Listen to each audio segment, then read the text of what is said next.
And many thanks indeed for joining us on the program. Wherever you're watching from around the world, we are live from our studios here in Lagos, Nigeria. I am Kelly Egiga. We begin with developments from the Israel-Hamas war, where Israeli Prime Minister Benjamin Netanyahu has fired back at criticisms from U.S. President Joe Biden, who claimed the Israeli leaders' policies are hurting more than helping to limit civilian casualties in Gaza. During a televised interview with German outlet Excel Springer, Mr. Netanyahu says his current policies are supported by the overwhelming majority of Israelis, adding that he would push ahead with a military offensive in Rafah, where 1.5 million people are displaced and they're sheltering, despite President Biden's warning that doing so would be a red line. Meanwhile, the United Nations had also warned that a ground invasion into Rafah could lead to a slaughter.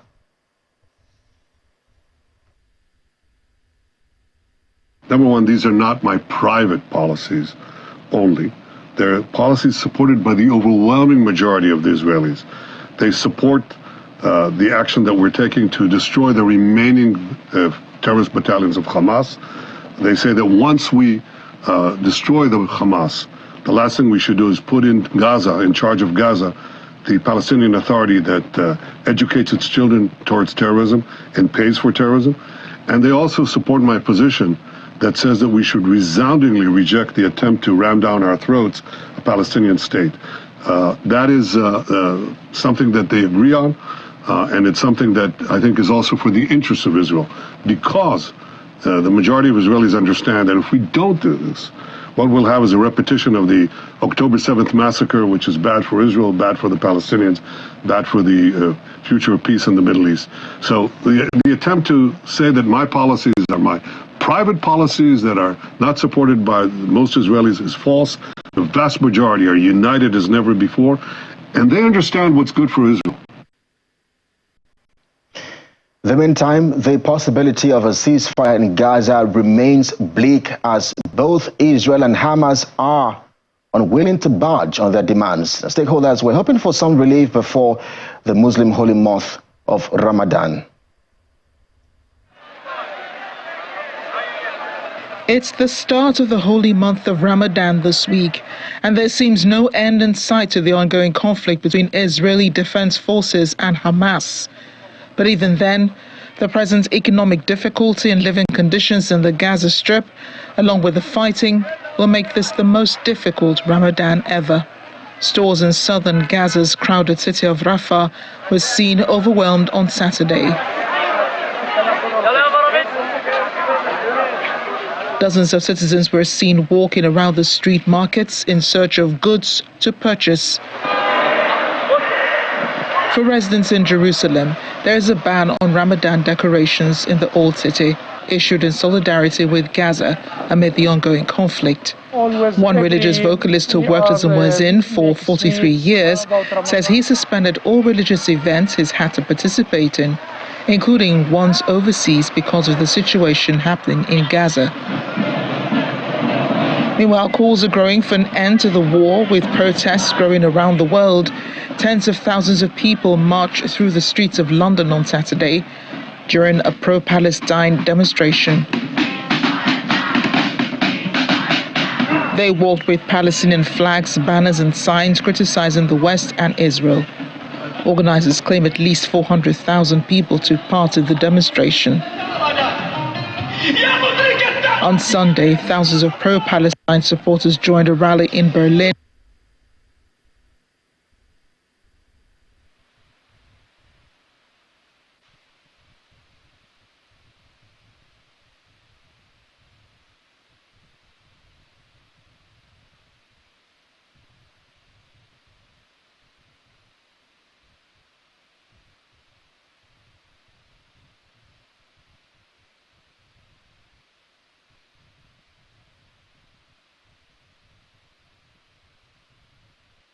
It's been 6 months of fighting in the Israel-Hamas war, and there are no signs of letting up.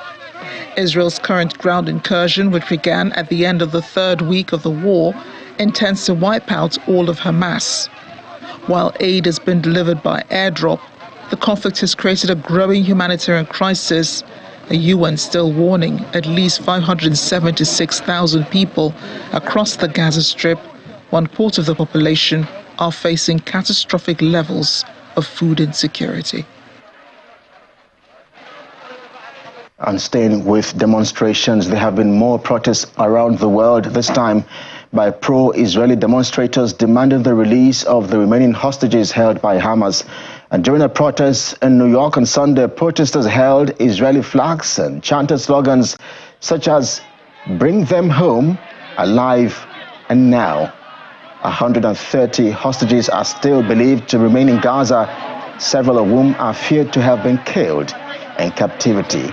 In November last year, 105 hostages were released as part of a temporary ceasefire deal between Israel and Hamas.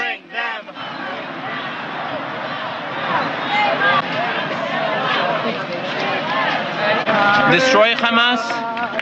What has to happen after in Israel will happen.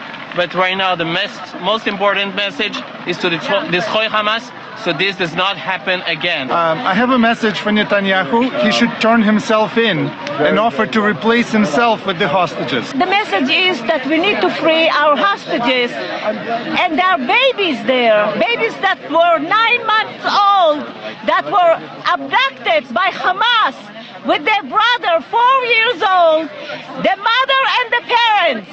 We need to bring all our 136 hostages home today. They are being in Gaza, in hell. Please bring them home. And the United Nations continues to sound the alarm on what it considers the catastrophic situation in Gaza. This latest calls for consideration coming from the United Nations Humanitarian Office. It comes as the Hamas-run Health Ministry says at least 31,112 people have been killed in Gaza and 72,760 others wounded since the October 7th attack. There are now fears the situation could even worsen as Palestinians mark the holy month of Ramadan. We are entering the 6th month of a brutal conflict that has destroyed the lives and homes of countless Palestinians as well as Israelis. We fear that this already catastrophic situation may slide deeper into the abyss as many Palestinians mark the holy month of Ramadan, a period that is meant to honour peace and tolerance. Should Israel launch its threatened military offensive into Rafah, where 1.5 million people have been displaced in deplorable, subhuman conditions, any ground assault on Rafah would incur massive loss of life and would heighten the risk of further atrocity crimes. This must not be allowed to happen. We also fear that further Israeli restrictions on access by Palestinians to East Jerusalem and the Al-Aqsa Mosque during Ramadan could further inflame tensions. The UN High Commissioner for Human Rights repeats that there must be an immediate end to this conflict and that the killing and destruction must stop. The hostages, who have now endured over 150 days of suffering and torment, must be released unconditionally and returned to their distraught families. Well, let's dissect all of this and get some perspective now as Chairman Guild of Public Affairs Analysts, Enugu State Chapter, Dr. Ambrose Igboke joins us live on the program from the coal city here in Nigeria. Dr. Ambrose, it's been a minute, really. So much to unpack as regards to the war in Gaza. But let's begin with the fact that U.S. President Joe Biden over the weekend had hoped that a deal to pause fighting in the region was still a possibility. But we understand that the CIA Director William J. Burns toured the Middle East capital over the weekend trying to see how a deal was perhaps possible. That has not happened. We also understand that Hamas has blamed all of this on Israel and the U.S., and then there's also the twist where the U.S. and Israel are also putting the blame on Hamas. So I wonder, there's a huge blame game here. What do you make of all of this? Thank you, Kelly, for having me. It's good to see you again after a long time. Absolutely. Yeah, when it comes to what is happening in Israel and the gap between Israel and Gaza, it is very clear that both sides are not ready to budge. So what it means that both the Israelis, both the Palestinians in form of this Hamas, are not considering the plight of the people.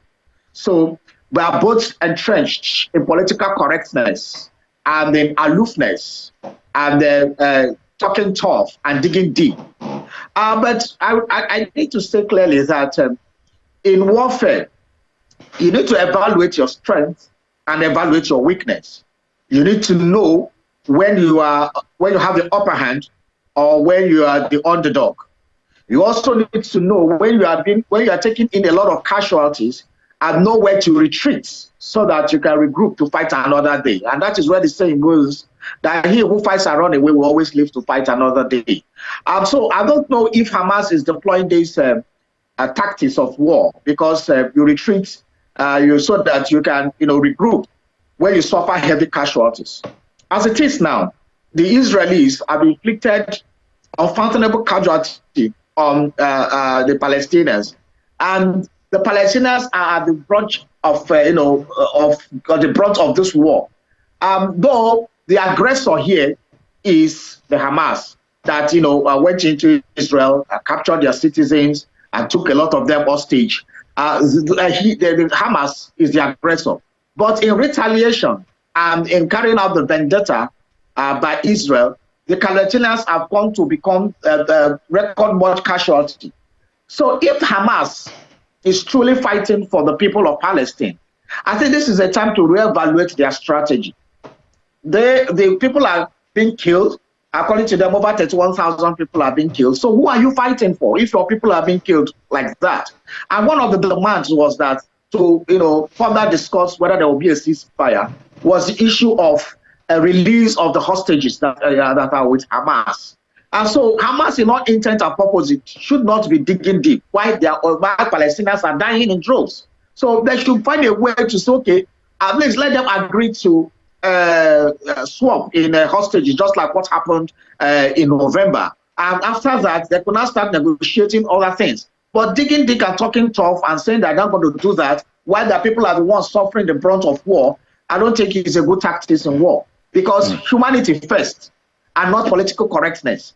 So if it is humanity first, then we should find every conceivable way to ensure that at least there's a ceasefire before we now start talking about whatever that happens later.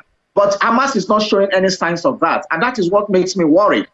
It is time to see whether they can retreat so that the casualty of death on the people can subside. And when they do that, when they are ready to exchange these hostages, with the Hamas hostages in Israel, then perhaps the world could now hold Israel responsible and say, okay, Hamas has shifted ground. What are you shifting? What are your concessions? But the way it stands now, Israel is using the excuses of not releasing the hostage or not even coming to talk on the table. Hamas refusing to even come to the table to talk or refusing to talk about releasing the hostage as an excuse to continue what they are doing. So both sides. It's unfortunate for humanity and the loss of lives of the people of Palestine. Dr. Ambrose, we will come back and talk about the issue of ceasefire in the Gaza Strip, but it's the start of the holy month of Ramadan.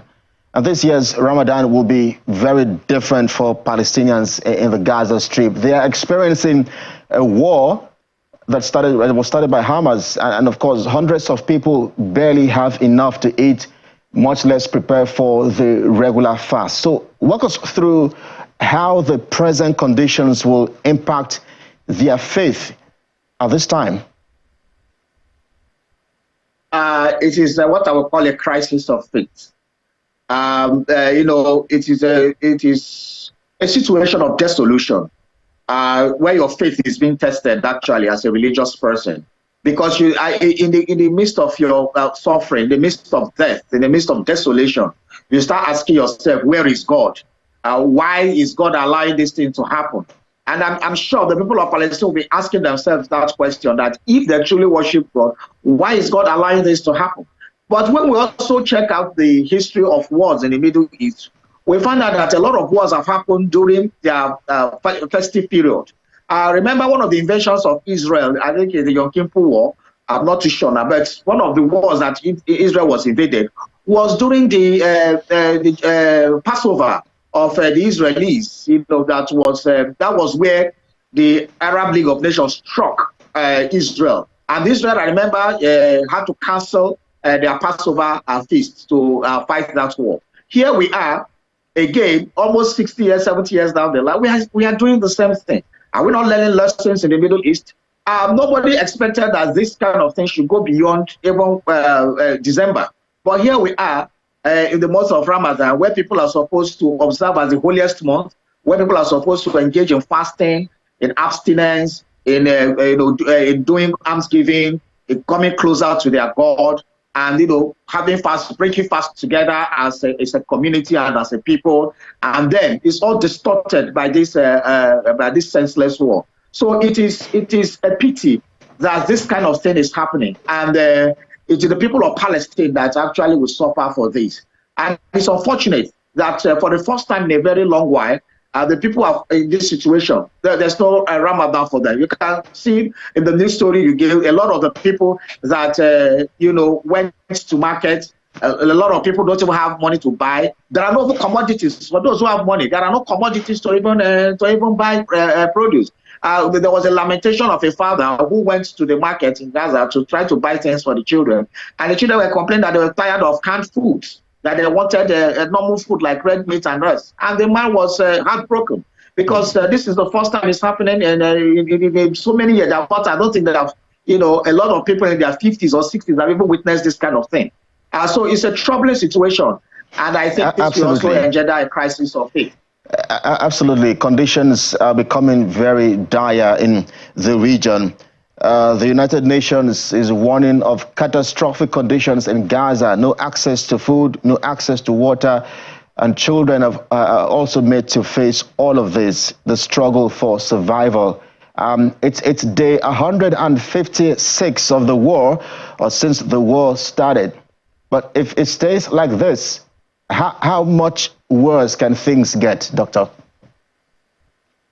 It can get really worse, because from the rhetoric that the Prime Minister of Israel is giving, Benjamin Netanyahu, we are talking about invading Rafah, and he's already putting strategies to that, saying it may happen anytime, and he's not ruling out the holy month of Ramadan. So that means we're also having another full-scale invasion in our hands. So which is very dangerous. The fear is that already Houthi militias are already causing disruptions in shipping trade in the seas. So it is causing a lot of people are joining. We hear Iran talking tough. The issue of US there, we are already people taking sides. Some are taking sides with Palestine, some are taking sides with Israel. The United Nations have not been able to pass resolutions. So these things are leading to unpleasant situations where, because of the alignments and realignments of superpowers, may lead to a world war. And these are how world war starts. And if United Nations or the superpowers are not careful, this may escalate into a global warfare, which the world does not need in the midst of this economic crisis that is tearing the world apart. So there has to be more consensus. The Hamas must be made to bring more to the table. They are talking too tough. You are losing the war, and yet you are talking tough. That doesn't make sense in warfare. Israel itself to tone down his own attack, because it is not the Hamas they are killing, it's the people of Palestine that they are killing. And so there had to be a way to come to the table, because every war, no matter how small, no matter how fierce, no matter how long, has always ended on the round table and under discussion, conflict resolution, conflict management, and peace accord. And this war will also end like that. So why not let us hasten the process of ending this war? because no war ends with bullets or bombs. None. Yes. It always ends with peace resolution. Well, Dr. Ambrose, I mean, because you've mentioned the possible invasion into the city of Rafah, I mean, Israeli Prime Minister Benjamin Netanyahu repeating that his intention is to send Israeli forces into the southern Gaza city of Rafah. But, I mean, that's a day after President Biden said that such an offensive would cross a red line. This is not the first time we have heard about the U.S. drawing the red line. So the big question perhaps is what could possibly happen to diplomatic ties and relations between both countries if Israel indeed goes ahead to cross the red line? In medicine, there's a combination of a specialty called ENT, ear, nose, and throat. Why it is combined as a specialty is because you cannot actually, in the midst of the structure of the body system, separate each of these parts. That is what the analogy I will create with Israel and United States of America. They are Siamese twins, and there's nothing that will have, that can separate that tie. I mean, Israel and United States have come a long way, and also this is an election year. So this is an election year, and President Biden himself will not want to risk some things. So he will not want to risk a lot of issues, and that is how I see it. So it will be tough. And if Israel crosses the red line, I don't think United States can do anything. Everybody is being careful now because it's election season. So to answer your question directly, nothing will happen. The best things that will happen is sustained engagement, diplomatic engagement, and also talking to Hamas to see how they can soften their support so that everybody can come to the table and let's have a negotiation. Well, Dr. Ambrose, just maybe I could just squeeze in one final question before I let you go. We understand residents in Gaza, of course, they are facing starvation and all of that. But we also understand that the U.S. and EU members have revealed plans to send in supplies and some sort of humanitarian aid, as well as set up a kind of a temporary aid port in the Gaza Strip. I wonder if you think that this new initiative, will it help Gaza in any way? Do you think it's credible? And perhaps maybe one final question will be, do you think this is just a PR exercise for the U.S. president? Just as you mentioned, the elections is just around the corner, November. I think it's just a PR exercise to give a semblance of care about the hunger, because a lot of the border crossing has been closed, so there's no serious influx of aid materials in over there. So we see a lot of droppings from air, and some of them don't get down well. Some of them are even succeeded in killing some people. And the Palestinians have said that it's just like a drop on the ocean. So nothing is really happening. So the things they are doing are so infinitesimal, they are so small compared to the hunger that is going on there. So the lasting solution is to stop the war. The lasting solution is for the world to come together to ensure that both sides play the game that is geared towards achieving the goal of stopping the war. But why would that, at that, nothing is happening? Hamas is still talking tough. Israel is still doing what they are doing. The world is somewhere making speeches and having coffee and conferences all over the world. Nothing is still happening. So the people of Israel, Palestine suffer. Even the people of Israel are also suffering from this war too. So the best way is to stop it so that the people can resume their normal life. The people can live like humans once more. Because right now, they're living like they're not living like humans. They're living in subhuman conditions. I mean, that is what war causes. And the problem with war is that when you start a war, or when you go to do what Hamas did in October, you cannot actually define the direction of the war. War takes a life of its own, and it starts manifesting in ways that you didn't plan. And so that is why we should be careful about invading territories and trying to make statements with that. War is never the answer. And this is showing clearly that war is never the answer. Well, Dr. Ambrose, you're absolutely on point. The Hamas-run health ministry says at least over 31,000 people have been killed as a result of the war. We also understand that over 72,000 persons have also been injured as a result of all of this playing out of the Gaza Strip. We're also getting figures that just a few hours into the holy month of Ramadan, the Alaska mosques, some Palestinians were not allowed access by Israeli forces into the Alaska mosque, which is really very significant for both regions and both parts. That's talking about Palestine and Israel. But we must thank you most kindly for speaking with us, Dr. Ambrose Igboke, live for us from the Coal City, Chairman, Guild of Public Affairs Analysts, Enugu State Chapter. Thank you indeed for your thoughts and analysis. Thank you very much, Kelly, for having me.